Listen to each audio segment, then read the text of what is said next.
Today I want to read a book called How Full Is Your Bucket?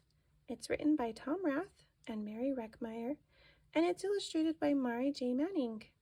This is a really good book for kids about our feelings and about how to help each other have a better day.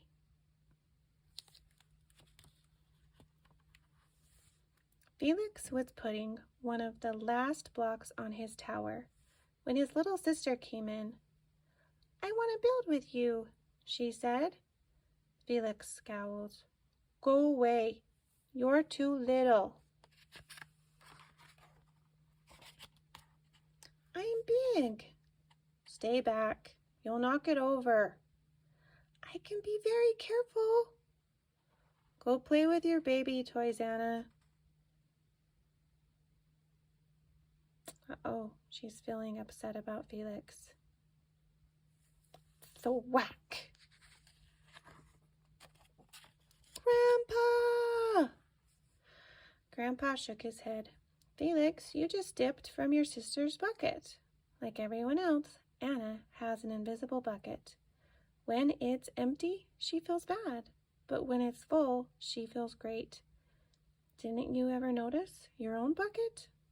Invisible bucket. Sometimes Felix couldn't quite tell when his grandfather was joking. But the next morning, when Felix woke up, there it was, a small gray bucket floating above his head.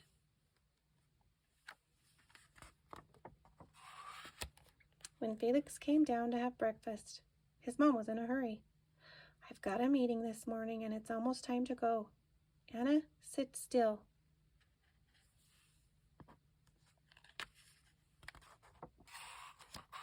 Felix slipped and cocoa wheat scattered across the floor. "Felix!" yelled his mom. "You should have used the stool to reach that."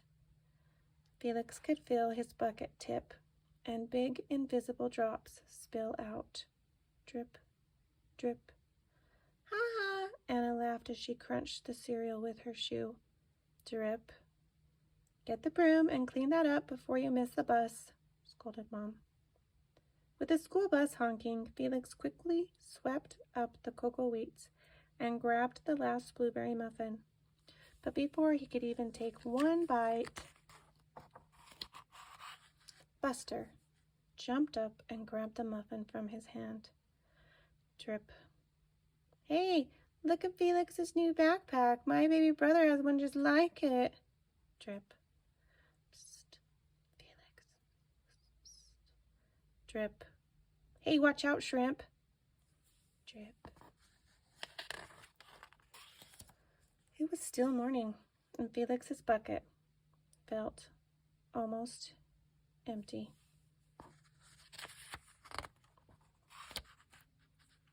As he watched his classmates walk into the room, he secretly hoped they would trip and fall. That's what it feels like when you have an empty bucket.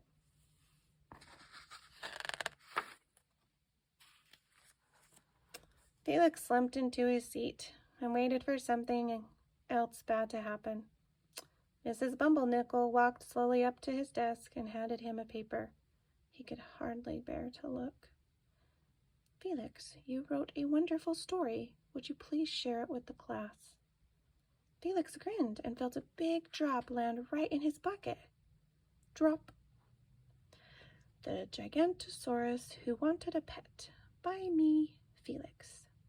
Drop, plop, plink, drop. The class grew quiet. They laughed at all the right places and oohed at all the scary parts. When Felix finally read "The End," everyone clapped, even Emily, who sat next to him and usually didn't like dinosaurs. Felix felt a whole shower of drops land in his bucket. Maybe the day wouldn't be so bad after all.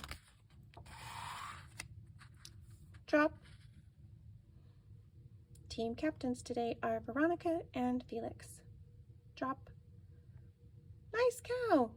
It's a dog. "Well, nice colors there, Felix." "Cool laser ant backpack, Felix." By afternoon, Felix's bucket was nearly full.